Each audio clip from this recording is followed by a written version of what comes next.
یعنی ان کے کھلانے پلانے کا ایسا انتظام کیجیے جو زوجین کی بے مثال قربت، قلبی تعلق اور جذبہ رفاقت کے شایان شان ہو۔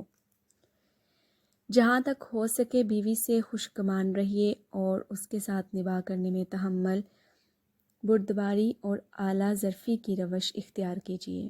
اگر اس میں شکل و صورت یا عادات و اخلاق یا سلیقہ اور ہنر کے اعتبار سے کوئی کمزوری بھی ہو تو صبر کے ساتھ اس کو برداشت کیجیے اور اس کی خوبیوں پر نگاہ رکھتے ہوئے فیاضی، درگزر، اثار اور مصلحت سے کام لیجیے۔ اللہ تعالیٰ کا ارشاد ہے، ترجمہ اور مصالحت خیر ہی خیر ہے، اور مومنین کو ہدایت دی گئی ہے۔ سورہ نساء میں آیت نمبر 19 میں، پھر اگر وہ تمہیں کسی وجہ سے ناپسند ہوں تو ہو سکتا ہے کہ ایک چیز تمہیں پسند نہ ہو مگر اللہ نے اس میں تمہارے لیے بہت کچھ بلائی رکھ دی ہو۔ اسی مفہوم کو نبی صلی اللہ علیہ وسلم نے ایک حدیث میں یوں واضح فرمایا ہے کہ کوئی مومن اپنی مومنہ بیوی سے نفرت نہ کرے۔ اگر بیوی کی کوئی عادت اس کو ناپسند ہے تو ہو سکتا ہے کہ دوسری خصلت اس کو پسند آ جائے۔ حقیقت یہ ہے کہ ہر خاتون میں کسی نہ کسی پہلو سے کوئی کمزوری ضرور ہوگی، اور اگر شوہر کسی عیب کو دیکھتے ہی اس کی طرف سے نگاہیں پھیر لے اور دل برا کر لے تو پھر کسی خاندان میں گھریلو خوشگواری مل ہی نہ سکے۔ حکمت کی روش یہی ہے کہ آدمی درگزر سے کام لے اور خدا پر بھروسہ رکھتے ہوئے عورت کے ساتھ خوش دلی سے نباہ کرنے کی کوشش کرے۔ ہو سکتا ہے کہ خدا اس عورت کے واسطے سے مرد کو کچھ بھلائیوں سے نوازے جن تک مرد کو کی کوتاہ نظر نہ پہنچ رہی ہو۔ مثلاً عورت میں دین و ایمان اور سیرت و اخلاق کی کچھ ایسی خوبیاں ہوں جن کے باعث وہ پورے خاندان کے لیے رحمت ثابت ہو، یا اس کی ذات سے کوئی ایسی روح سعید وجود میں آئے جو ایک عالم کو فائدہ پہنچائے اور رہتی زندگی تک کے لیے باپ کے حق میں صدقہ جاریہ بنے، یا عورت مرد کی اصلاح حال کا ذریعہ بنے اور اس کو جنت سے قریب کرنے میں مددگار ثابت ہو، یا پھر اس کی قسمت سے دنیا میں خدا اس مرد کو کشادہ روزی اور خوشحالی سے نوازے۔ بہرحال عورت کے کسی ظاہری عیب کو دیکھ کر بے صبری کے ساتھ ازدواجی تعلق کو برباد نہ کیجیے، بلکہ حکیمانہ طرز عمل سے دھیرے دھیرے گھر کی فضا زیادہ سے زیادہ خوشگوار بنانے کی کوشش کیجیے۔ عفو و کرم کی روش اختیار کیجیے اور بیوی کی کوتاہیوں، نادانیوں اور سرکشیوں سے چشم پوشی کیجیے۔ عورت عقل و خرد کے اعتبار سے کمزور اور نہایت ہی جذباتی ہوتی ہے، اس لیے صبر و سکون، رحمت و شفقت اور دل سوزی کے ساتھ اس کو سدھارنے کی کوشش کیجیے اور صبر و ضبط سے کام لیتے ہوئے نباہ کیجیے۔ اللہ تعالیٰ کا ارشاد ہے، سورۃ تغابن آیت نمبر 14، ترجمہ: مومنو، تمہاری بعض بیویاں اور بعض اولاد تمہارے دشمن ہیں، سو ان سے بچتے رہو، اور اگر تم عفو و کرم، درگزر اور چشم پوشی سے کام لو تو یقین رکھو کہ خدا بہت ہی زیادہ رحم کرنے والا ہے۔ نبی صلی اللہ علیہ وسلم کا ارشاد ہے، عورتوں کے ساتھ اچھا سلوک کرو۔ عورت پسلی سے پیدا کی گئی ہے اور پسلیوں میں سب سے زیادہ اوپر کا حصہ ٹیڑھا ہے۔ اس کو سیدھا کرو گے تو ٹوٹ جائے گی اور اس کو چھوڑے رہو تو ٹیڑھی ہی رہے گی، پس عورتوں کے ساتھ اچھا سلوک کرو۔ یہ بخاری اور مسلم کی روایت ہے۔ بیوی کے ساتھ خوش اخلاقی کا برتاؤ کیجیے اور پیار و محبت سے پیش آئیے۔ نبی صلی اللہ علیہ وسلم کا ارشاد ہے، کامل ایمان والا مومن وہ ہے جو اپنے اخلاق میں سب سے اچھے ہوں، اور تم میں سب سے اچھے لوگ وہ ہیں جو اپنی بیویوں کے حق میں سب سے اچھے ہوں۔ یہ ترمذی کی روایت ہے۔ اپنی خوش اخلاقی اور نرم مزاجی کو جانچنے کا اصل میدان گھریلو زندگی ہے۔ گھر والوں ہی سے ہر وقت کا واسطہ رہتا ہے، اور گھر کی بے تکلف زندگی میں ہی مزاج اور اخلاق کا رخ سامنے آتا ہے، اور یہ حقیقت ہے کہ وہی مومن اپنے ایمان میں کامل ہے جو گھر والوں کے ساتھ خوش اخلاقی، ہمدردی پیشانی اور مہربانی کا برتاؤ رکھے، گھر والوں کی دلجوئی کرے اور پیار و محبت سے پیش آئے۔ حضرت عائشہ رضی اللہ عنہ فرماتی ہیں کہ میں نبی صلی اللہ علیہ وسلم کے ہاں گڑیوں سے کھیلا کرتی تھی اور میری سہیلیاں بھی میرے ساتھ کھیلتی۔ جب نبی صلی اللہ علیہ وسلم تشریف لاتے تو سب ادھر ادھر چھپ جاتی۔ آپ صلی اللہ علیہ وسلم ڈھونڈ ڈھونڈ کر ایک ایک کو میرے پاس بھیجتے تاکہ میرے ساتھ کھیلے۔ ایک بار حج کے موقع پر حضرت صفیہ رضی اللہ عنہا کا اونٹ بیٹھ گیا اور وہ سب سے پیچھے رہ گئی۔ نبی صلی اللہ علیہ وسلم نے دیکھا کہ وہ زار و قطار رو رہی ہیں۔ آپ صلی اللہ علیہ وسلم رک گئے اور اپنے دست مبارک سے چادر کا پلو لے کر ان کے آنسو پونچھے۔ آپ صلی اللہ علیہ وسلم آنسو پونچھتے جاتے تھے اور وہ بے اختیار روتی جاتی تھیں۔ پوری فراخ دلی کے ساتھ رفیقہ حیات کی ضروریات فراہم کیجیے اور خرچ میں کبھی تنگی نہ کیجیے۔ اپنی محنت کی کمائی گھر والوں پر صرف کر کے سکون و مسرت کیجیے۔ کھانا کپڑا بیوی کا حق ہے اور اس حق کو خوش دلی اور کشادگی کے ساتھ ادا کرنے کے لیے دوڑ دھوپ کرنا شوہر کا انتہائی خوشگوار فریضہ ہے۔ اس فریضے کو کھلے دل سے انجام دینے سے نہ صرف دنیا میں خوشگوار ازدواجی زندگی کی نعمت ملتی ہے بلکہ مومن آخرت میں بھی وہ اجر و انعام کا مستحق بنتا ہے۔ نبی صلی اللہ علیہ وسلم کا ارشاد ہے، ایک دینار تو وہ ہے جو تم نے اللہ کی راہ میں خرچ کیا، ایک دینار وہ ہے جو تم نے کسی غلام کو آزاد کرانے میں صرف کیا، ایک دینار وہ ہے جو تم نے کسی فقیر کو صدقے میں دیا، اور ایک دینار وہ ہے جو تم نے اپنے گھر والوں پر صرف کیا۔ ان میں سب سے زیادہ اجر و ثواب اس دینار کے خرچ کرنے کا ہے جو تم نے اپنے گھر والوں پر صرف کیا۔ یہ مسلم کی روایت ہے۔ بیوی کو دینی احکام اور تہذیب سکھائیے، دین کی تعلیم دیجیے، اسلام اخلاق سے آراستہ کیجیے اور اس کی تربیت و سدھارنے کے لیے ہر ممکن کوشش کیجیے تاکہ وہ ایک اچھی بیوی، اچھی ماں اور خدا کی نیک بندی بن سکے اور اپنے منصبی فرائض کو بحسن خوبی ادا کر سکے۔ اللہ تعالیٰ کا ارشاد ہے، ایمان والو اپنے آپ کو اور اپنے گھر والوں کو جہنم کی آگ سے بچاؤ۔ نبی صلی اللہ علیہ وسلم جس طرح باہر تبلیغ و تعلیم میں مصروف رہتے تھے، اسی طرح گھر میں بھی اس فریضے کو ادا کرتے رہتے۔ اسی کی طرف اشارہ کرتے ہوئے قرآن نے نبی صلی اللہ علیہ وسلم کی بیویوں کو خطاب کیا ہے، اور تمہارے گھروں میں جو خدا کی آیتیں پڑھی جاتی ہیں اور حکمت کی باتیں سنائی جاتی ہیں ان کو یاد رکھو۔ قرآن نے نبی صلی اللہ علیہ وسلم کے واسطے سے مومنوں کو ہدایت کی گئی ہے۔ ارشاد ہے، اور اپنے گھر والوں کو نماز کی تاکید کیجیے اور خود بھی اس کے پورے پابند رہیے۔ نبی صلی اللہ علیہ وسلم کا ارشاد ہے، جب کوئی مرد رات میں اپنی بیوی کو جگاتا ہے اور وہ دونوں مل کر 2 رکعت نماز پڑھتے ہیں تو شوہر کا نام ذکر کرنے والوں میں اور بیوی کا نام ذکر کرنے والیوں میں لکھ دیا جاتا ہے۔ یہ ابو داؤد سے روایت ہے۔ خلیفہ ثانی حضرت عمر رضی اللہ عنہ شب میں اللہ کے حضور کھڑے عبادت کرتے رہتے، پھر جب سحر کا وقت آتا تو اپنی رفیقہ حیات کو جگاتے اور کہتے، اٹھو اٹھو نماز پڑھو، اور پھر یہ آیت بھی پڑھتے، وَأْمُرْ أَهْلَكَ بِالصَّلَاةِ وَاصْطَبِرْ عَلَيْهَا۔ اگر کئی بیویاں ہوں تو سب کے ساتھ برابری کا سلوک کیجیے۔ نبی صلی اللہ علیہ وسلم بیویوں کے ساتھ برتاؤ میں برابری کا بڑا اہتمام فرماتے۔ سفر پر جاتے تو قرعہ نکالتے اور قرعہ میں جس بیوی کا نام آتا اسی کو ساتھ لے جاتے۔ حضرت ابو ہریرہ رضی اللہ عنہ کا بیان ہے کہ نبی صلی اللہ علیہ وسلم نے ارشاد فرمایا، اگر کسی شخص کی 2 بیویاں ہوں اور اس نے ان کے ساتھ انصاف اور برابری کا سلوک نہ کیا تو قیامت کے روز وہ شخص اس حال میں آئے گا کہ اس کا آدھا دھڑ گر گیا ہوگا۔ یہ ترمذی کی روایت ہے۔ انصاف اور برابری سے مراد معاملات اور برتاؤ میں مساوات برتنا ہے۔ رہی یہ بات کہ کسی ایک بیوی کی طرف دل کا جھکاؤ اور محبت کے جذبات زیادہ ہوں تو یہ انسان کے بس میں نہیں ہے اور اس پر اللہ کے ہاں کوئی گرفت نہ ہوگی۔ نہایت خوش دلی کے ساتھ اپنے شوہر کی اطاعت کیجیے اور اس اطاعت میں مسرت اور سکون محسوس کیجیے، اس لیے کہ یہ اللہ کا حکم ہے، اور جو بندی اللہ کے حکم کی تعمیل کرتی ہے وہ اپنے خدا کو خوش کرتی ہے۔ قرآن پاک میں ارشاد ہے، فَالصَّالِحَاتِ قَانِتَاتٌ، کہ نیک بیویاں شوہر کی اطاعت کرنے والی ہوتی ہیں۔ نبی صلی اللہ علیہ وسلم کا ارشاد ہے، کوئی عورت شوہر کی اجازت کے بغیر نفل روزہ نہ رکھے۔ شوہر کی اطاعت و فرمانبرداری کی اہمیت واضح کرتے ہوئے نبی صلی اللہ علیہ وسلم نے عورت کو تنبیہ کی ہے کہ 2 قسم کے آدمی وہ ہیں جن کی نمازیں ان کے سروں سے اونچی نہیں اٹھتی، اس غلام کی نماز جو اپنے آقا سے فرار ہو جائے جب تک لوٹ نہ آئے، اور اس عورت کی نماز جو شوہر کی نافرمانی کرے جب تک کہ شوہر کی نافرمانی سے باز نہ آ جائے۔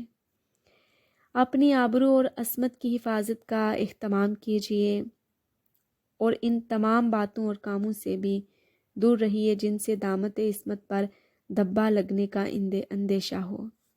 اللہ کی ہدایت کا تقاضا بھی یہی ہے، اور ازدواجی زندگی کو خوشگوار بنائے رکھنے کے لیے بھی یہ انتہائی ضروری ہے۔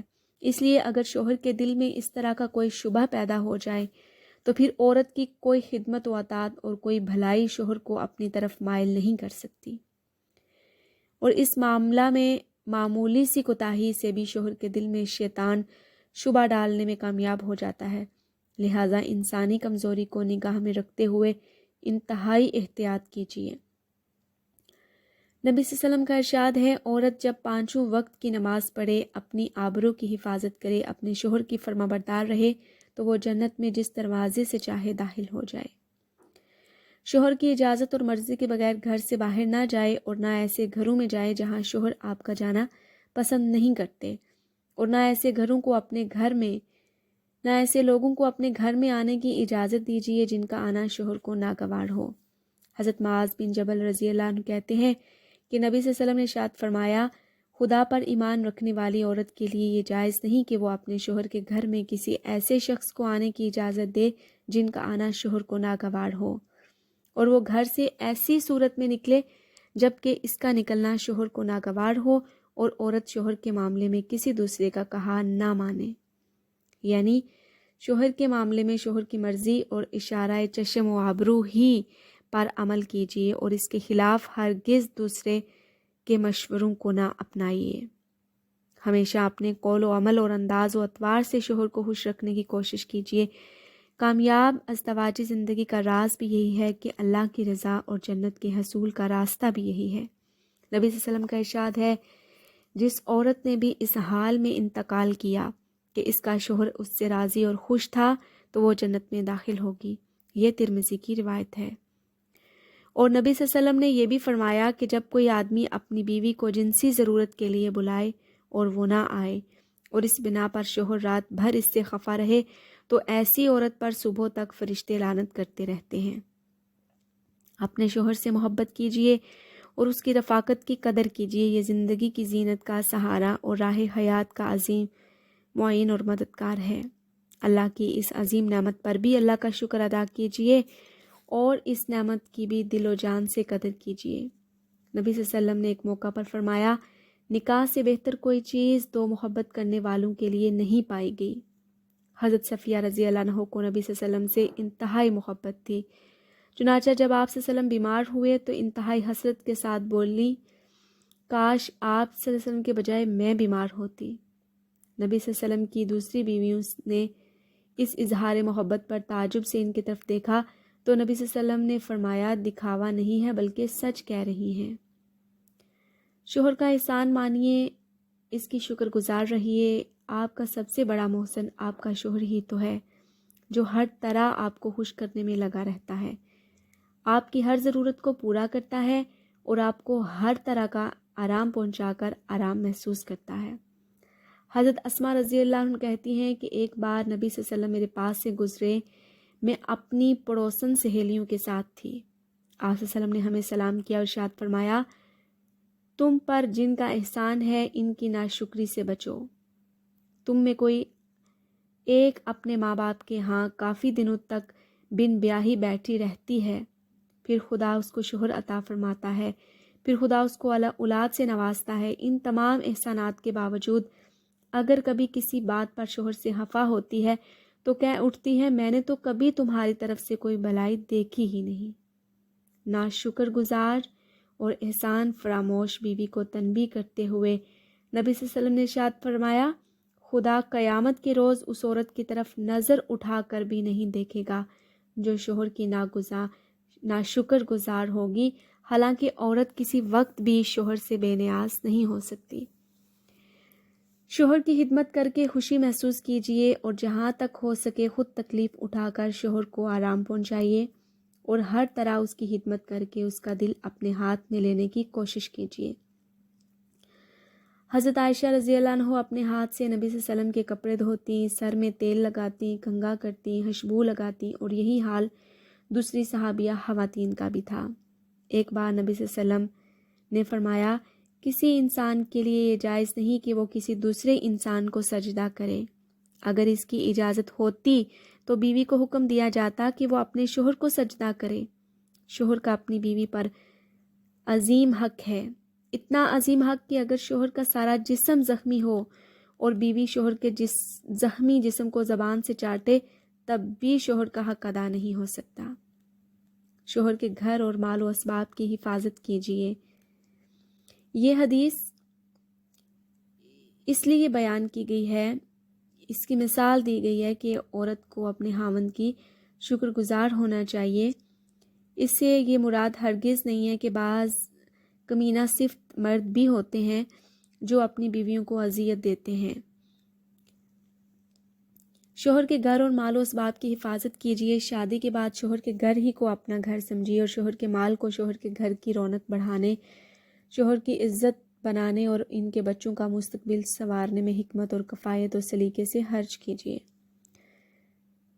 شوہر کی خوشحالی اور ترقی کو اپنی ترقی اور خوشحالی سمجھیے۔ قریش کی عورتوں کی تعریف کرتے ہوئے نبی صلی اللہ علیہ وسلم نے فرمایا، قریش کی عورتیں کیا ہی خوب عورتیں ہیں، بچوں پر نہایت مہربان ہیں اور شوہر کے گھر بار کی انتہائی حفاظت کرنے والی ہیں۔ اور نبی اکرم صلی اللہ علیہ وسلم نے نیک بیوی کی خوبیاں بیان کرتے ہوئے فرمایا، مومن کے لیے خوف خدا کے بعد سب سے زیادہ مفید اور باعث خیر نعمت نیک بیوی ہے کہ جب وہ اس سے کسی کام کو کہے تو وہ خوش دلی سے انجام دے، اور جب وہ اس پر نگاہ ڈالے تو وہ اس کو خوش کر دے، اور جب وہ اس کے بھروسے پر قسم کھا بیٹھے تو وہ اس کی قسم پوری کرے، اور جب وہ کہیں چلا جائے تو وہ اس کے پیچھے اپنی عزت و آبرو کی حفاظت کرے، اور شوہر کے مال و اسباب کی نگرانی میں شوہر کی خیرخواہ اور وفادار رہے۔ صفائی سلیقہ اور آرائش و زیبائش کا بھی پورا اہتمام کیجیے۔ گھر کو بھی صاف ستھرا رکھیے اور ہر چیز کو سلیقے سے سجائیے اور سلیقے سے استعمال کیجیے۔ صاف ستھرا گھر، قرینے سے سجے ہوئے صاف ستھرے کمرے، گھریلو کاموں میں سلیقہ اور سگھڑ پن، بناؤ سنگار کی ہوئی بیوی کی پاکیزہ مسکراہٹ سے نہ صرف گھریلو زندگی پیار و محبت اور خیر و برکت سے مالا مال ہوتی ہے، بلکہ ایک بیوی کے لیے اپنی عاقبت بنانے اور اللہ کو خوش کرنے کا بھی یہی ذریعہ ہے۔ ایک بار بیگم عثمان بن مظعون رضی اللہ عنہ سے حضرت عائشہ کی ملاقات ہوئی تو آپ نے دیکھا کہ بیگم عثمان نہایت سادہ کپڑوں میں ہیں اور کوئی بناؤ سنگار بھی نہیں کیا ہے۔ تو حضرت عائشہ رضی اللہ عنہ کو بہت تعجب ہوا اور ان سے پوچھا، بی بی کیا عثمان کہیں باہر سفر پر گئے ہوئے ہیں؟ اس تعجب سے اندازہ لگا کیجئے کہ سہاگنوں کا اپنے شوہروں کے لیے بناؤ سنگار کرنا کیسا پسندیدہ فعل ہے۔ ایک بار ایک صحابیہ نبی صلی اللہ علیہ وسلم کی خدمت میں حاضر ہوئیں اور وہ اپنے ہاتھوں میں سونے کے کنگن پہنے ہوئے تھی۔ آپ صلی اللہ علیہ وسلم نے ان کو پہننے سے منع فرمایا تو کہنے لگیں، یا رسول اللہ صلی اللہ علیہ وسلم، اگر عورت شوہر کے لیے بناؤ سنگار نہ کرے گی تو اس کی نظروں سے گر جائے گی۔ باب اولاد کی پرورش کے آداب۔ نمبر 1، اولاد کو اللہ کا انعام سمجھیے، ان کی پیدائش پر خوشی منائیے، ایک دوسرے کو مبارکباد دیجیے، خیر و برکت کی دعاؤں کے ساتھ استقبال کیجیے اور اللہ کا شکر ادا کیجیے کہ اس نے آپ کو اپنے ایک بندے کی پرورش کی توفیق بخشی اور یہ موقع فراہم فرمایا کہ آپ اپنے پیچھے اپنے دین و دنیا کا جانشین چھوڑ جائیں۔ نمبر 2، اولاد نہ ہو تو اللہ سے صالح اولاد کے لیے دعا کیجیے، جس طرح اللہ کے برگزیدہ پیغمبر حضرت زکریا علیہ السلام نے صالح اولاد کے لیے دعا فرمائی کہ ربی ہب لی من لدنک ذریۃ انک سمیع الدعاء، کہ میرے رب تو اپنے پاس سے مجھے پاک باز اولاد عطا فرما، بے شک تو دعا کا سننے والا ہے۔ نمبر 3، اولاد کی پیدائش پر کبھی دل تنگ نہ ہوں۔ معاشی تنگی، صحت کی خرابی یا کسی اور وجہ سے اولاد کی پیدائش پر کڑنے یا اس کو اپنے حق میں ایک مصیبت سمجھنے سے سختی کے ساتھ پرہیز کیجیے۔ نمبر 4، اولاد کو کبھی ضائع نہ کیجیے، پیدا ہونے سے پہلے یا پیدا ہونے کے بعد اولاد کو ضائع کرنا بدترین سنگ دلی، بھیانک ظلم، انتہائی بزدلی اور دونوں جہان کی تباہی ہے۔ اللہ پاک کا ارشاد ہے سورہ انعام، ترجمہ وہ لوگ انتہائی گھاٹے میں ہیں جنہوں نے اپنی اولاد کو ناسمجھی میں اپنی حماقت سے موت کے گھاٹ اتار دیا۔ اور اللہ نے انسانی کوتاہی نظری کا دل نشیں جواب دیتے ہوئے صاف صاف ممانعت فرمائی ہے کہ اپنی اولاد کو قتل نہ کرو۔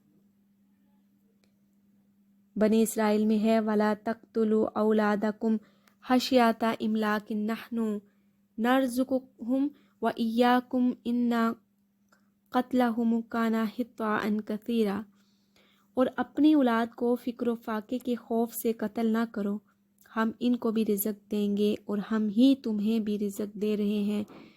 حقیقت یہ ہے کہ اولاد کا قتل کرنا بہت بڑا گناہ ہے۔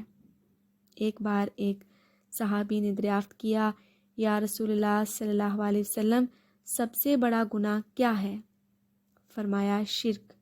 پوچھا اس کے بعد؟ فرمایا والدین کی نافرمانی۔ پھر پوچھا اس کے بعد؟ فرمایا تم اپنی اولاد کو اس ڈر سے مار ڈالو کہ وہ تمہارے ساتھ کھائے گی۔ ولادت کے وقت ولادت والی عورت کے پاس آیت الکرسی اور سورہ اعراف کی آیتیں تلاوت کیجیے اور سورہ فلق اور سورہ ناس پڑھ کر دم کیجیے۔ ولادت کے بعد نہلا دہلا کر دائیں کان میں اذان اور بائیں کان میں اقامت کہیے۔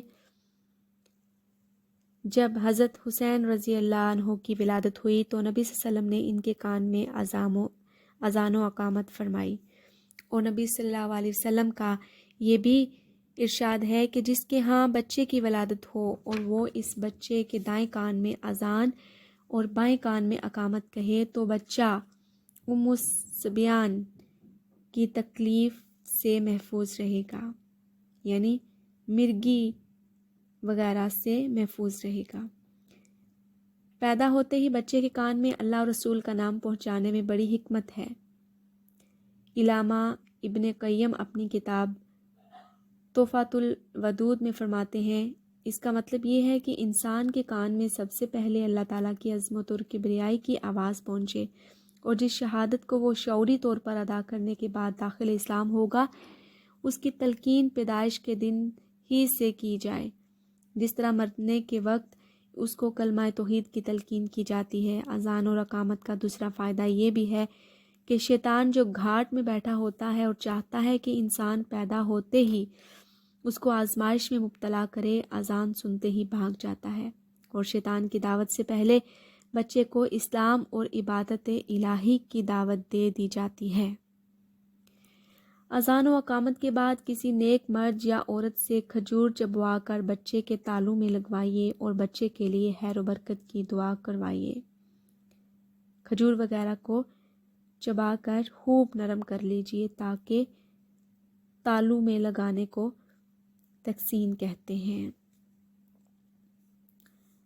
حضرت اسماء رضی اللہ عنہ فرماتی ہیں کہ عبداللہ بن زبیر رضی اللہ عنہ جب پیدا ہوئے تو میں نے ان کو نبی صلی اللہ علیہ وسلم کی گود میں دیا۔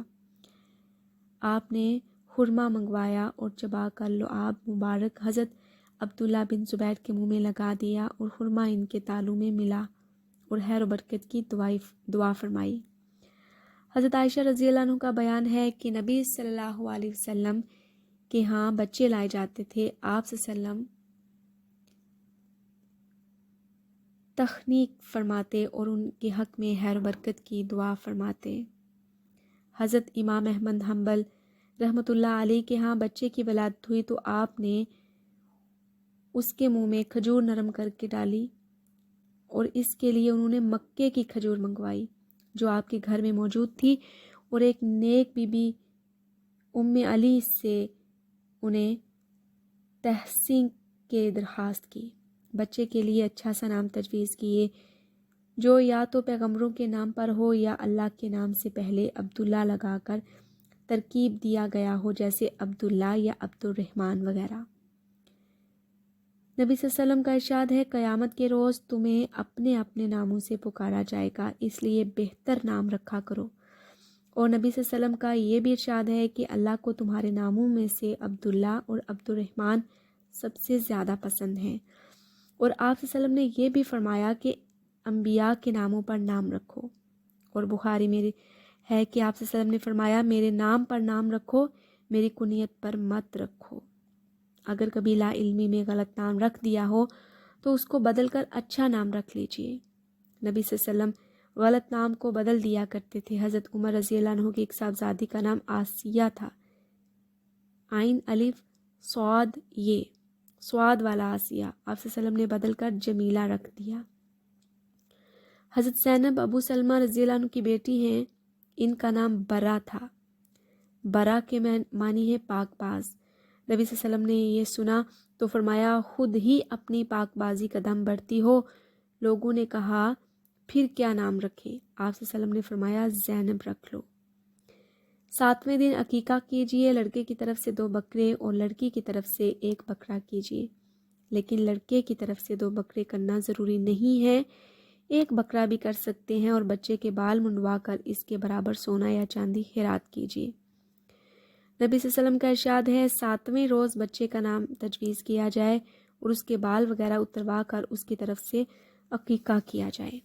7ویں دن ختنہ بھی کرا دیجئے، لیکن کسی وجہ سے نہ کرائیں تو 7 سال کی عمر کے اندر اندر ضرور کرا دیں۔ ختنہ اسلامی شعار ہے۔ جب بچہ بولنے لگے تو سب سے پہلے اس کو کلمہ لا الہ الا اللہ سکھائیے۔